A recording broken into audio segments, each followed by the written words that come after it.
Welcome back to CJTV. Let's take a look at what has been going on this past month.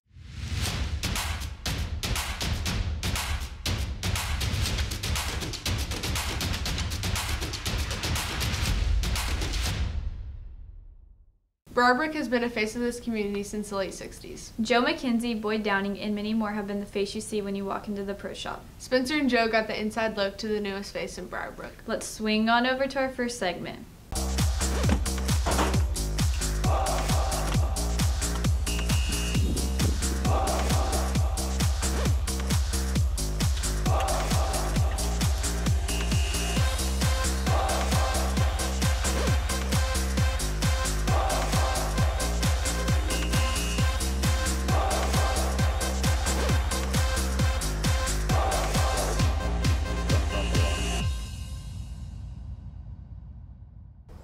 Today, Joe and I ventured out to the golf course to learn about the new pro and MSSU grad, Caleb Faulkner. I attended Missouri Southern State University. I graduated with a degree in marketing back in 2015. Being a pro, Caleb was introduced to golf at a young age. I was 10 years old and grew up just playing with my dad and on the weekends and just fell in love with it. Caleb decided to keep the sport of golf close to him, working a variety of jobs through the years. So I've worked at several different clubs. I started in the golf business at right here at Briarbrook when I was 16, and then I worked at Eagle Creek Golf Club as an assistant golf professional there, and then I moved to Wichita and worked as an assistant golf professional there as well. And most recently left Shangri-La on Grand Lake, was an assistant golf professional there, and started here at Briarbrook in March. Though he has only been managing at Briarbrook for 5 months, he has keyed in on certain aspects of the golf course. Some of the major improvements I'm focusing on are, increasing the quality of the golf course, growing membership. That's a big thing out here. We need to gain new members and want to improve the customer service of the club. Provide that customized customer service to each one of our guests and members. With all the hard work he has done, he's glad to be back to his childhood roots. I love Briarbrook. I love all the people. I love all the people I know. It's great being back at a place that's close to home and where I know every face that I see. Wishing Caleb the best of luck. This is Joe and Spencer signing off. Juggling work, school, and extracurricular activities can be hard for a high schooler. Carl Junction High Schoolers are used to a 4-period day. Courtney and Courtney took a look at what an 8-period day would look like. Oh look, we're just in time for our next segment. We interviewed Mr. Pyle to get his opinion on implementing a new schedule into our school. The idea of a 7-block-a-day schedule came about as that's really a traditional schedule. That's what a lot of schools have operated with over the years. It's the type of schedule that is in the junior high, and it's the schedule that this school had for a number of years up until sometime in the early 90s, around the 93-94 school year. Some of the benefits of a 7-block-a-day schedule would be that a student has each class every day rather than alternating days, so teachers have contact with their students every day. There are some instances where teachers feel like that it's beneficial to have that daily contact rather than every other day. We talked to some students to see what their thoughts were on the idea of a new schedule in the upcoming years. It would affect my sports because I might not play as well because I'd be tired from staying up and it would just be like a snowball. It would not be good. The thing I like about our scheduling now is that we have 2 days for homework. I personally wouldn't like 7 hours in a day due to you have so much homework sometimes, and I don't want to have one night to do it all. Speaking of time, our next segment is all about time. From dragsters to streetcars, a trip down 171 will bring you to the state line. Since 1962, people from all ages come down to Mocan Raceway. Jenna, Abby, and Danny race down to Mocan to see what it's all about. Mocan Dragway is a racetrack located in Asbury, Missouri. People come from near and far to race there every weekend. We talked with the owner, Carl, to find out more. Carl said Mocan stands for Missouri and Kansas because it is located near the state border. Mocan started in 1962 by Jim and Ron Wilbert. The current owner, Carl, bought the track in 1999. Most weekends are points races. Points races are races where, depending on how many rounds you win, or how many points you get. There are also races like Friday Fun Drags, Labor Day weekend, and big money races.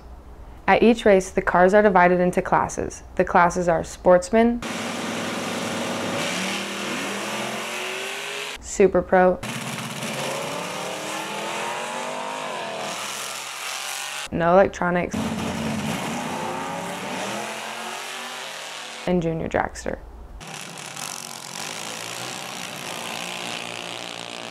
There's a large variety of ages of racers, but the youngest you can start racing at is 7.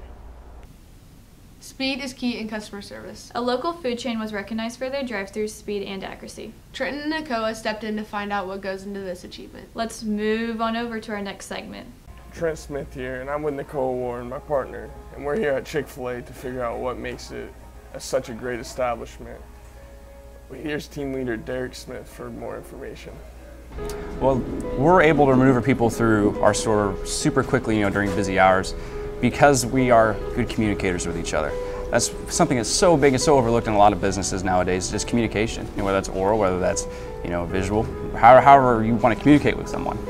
We just communicate really well. That's the thing that we put a lot of our pride in.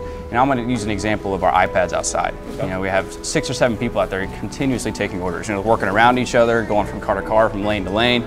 How do we do that, right? Well, we do that because they're constantly communicating with each other in a way that is helpful. So we're just doing that in a way to communicate super well with each other so we stay on track. We're looking for someone who's going to fit in with our culture. Our culture of servitude, number one. Our main goal is to glorify God with what He's entrusted to us here. That's our corporate purpose. And we ask ourselves, how do we do that on a daily basis, right? We do that by serving you guys.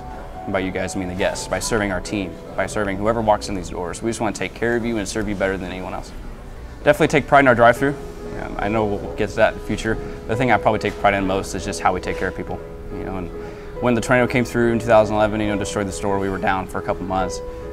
It was just, you could just tell, it was different. And then when the store came back, everyone was coming in like, wow, we miss you guys so much. And we just serve chicken, right? Well, no, it's more than that. This is more than just a job for us. It's more than just a paycheck. We're coming in here, we're like, how can we better serve this community every day? How can we love on these people and even see your needs and meet them before you even ask? To be ranked #1 in drive-thru is pretty awesome. That's always been the goal, always been the standard. We always want to be the standard bearers. We want to be the ones who are constantly pushing the status quo. We're never satisfied with where we are. We're always brainstorming, trying to figure out ways, and continuous improvement is one thing that Chick-fil-A puts a lot. And we do that for the whole store, obviously, but drive-thru is just some passion in us. I don't know where it comes from, but we're just all passionate about being the #1 drive-thru. We see 3 lanes of cars all the way down to Rangeline, and we're like, all right, let's go, bring it. Like, come on, this is nothing. It just hypes us up. We want to be the best. And how we do make accurate orders so we don't mess up your food. We try not to. We want to serve you, give you great service, get you everything you need, get in and out. Thank you, Derek, for such an awesome interview. And everybody, you heard it here at CJTV. Hope to see you at Chick-fil-A soon. This is Nakoa and Trent signing out. Chick-fil-A isn't the only one serving faith. Some athletes look for a little hope after being down. Carl Junction football has struggled with injuries this season. Avery and Maddie got an inside look on what the road to recovery looks like. Injuries are a rough part of sports, especially when you're dealing with football. Unfortunately, we've had our fair share of them to deal with this year at Carl Junction, and it all started this summer with Raekwon Weston and a torn ACL in team camp. Not even getting to experience his senior season is tough on a kid. It's tough on a team too, especially when he's such a big part of your team. And then from there, issues have lingered with other players. We've had ankle issues with a senior lineman in Matt Haas. Caleb Porman's a kid who we expected to help us out at some point this year, and he didn't even get to play because of a shoulder injury. And it just kind of dwindled from there. It kind of took a big toll on me because I saw the team winning without me, but even though they were winning and it wasn't with me, I was happy they were winning, but I did want to be a part of that. I'm usually a very active person, and this kind of took away my ability to be athletic, and it was just kind of a negative impact on my life, but I think it's almost done. So I love football a lot, and not being able to play is gonna, it hurts. Hopefully we can bounce back and get back to as healthy as possible here as we head to the end of the season and put forth our best effort as we head into district play at the end of the season. Injuries and surgeries a lot of time require prescriptions. Every once in a while, you might forget to pick up your medicine. This caused an issue with the local Bruner's pharmacy. Isaac, Tyne, and Kinsey investigate the issue. Behind me is Bruner's Drugstore, co-owned by Jerry Botts, a former pharmacist located in Carl Junction, Missouri. From January 1st, 2012 to August 3rd, 2017, Jerry Botts embezzled $59,246 from former patients. A plea agreement filed with the court states that former Bruner employees informed special agents in the Department of Health and Human Services all the way back to 2015. Part of the plea agreement, the federal government will recommend Jerry Botts with a probation of 5 years. He will also have to repay the $59,246 and have his pharmacist license taken away. This has been Kinsey signing out. For our last segment, we end where we started. Girls golf comes off of 2 seasons of back-to-back state appearances. With the loss of several graduates, the team has many new faces. Let's swing on over to Alex and Brody. My name's Alex, and me and Brody are here at the local golf course to check on how the girls golf team's doing this year. My name is Courtney Mertens, and I'm a junior on the golf team. I've been playing golf since I was little with my parents, but this is my first year on the golf team. This year's going pretty good, but it's had some rough spots, and I think it's all coming together. Coach Klingon is a great coach. I really enjoy being on his team. He's great at helping the players, and he takes the time out of his day, no matter what, if it's a life lesson or actually teaching us golf. Hey, my name is Abby Rogers, and I'm a junior on the girls golf team. This is my 3rd year playing golf. I think he's a very dedicated coach and looks for us to just be the best that we are able to be. I think this season is going fine. I just think that we can all do better and that we'll get down to our lowest score. Wow, maybe I should join the girls golf team. It's been Brody and Alex signing out. Wow, those are some really cool segments we had this month. Yeah, I don't think anyone can top this. Follow us on Facebook, Twitter, Instagram, and Snapchat. Also, subscribe to our YouTube channel.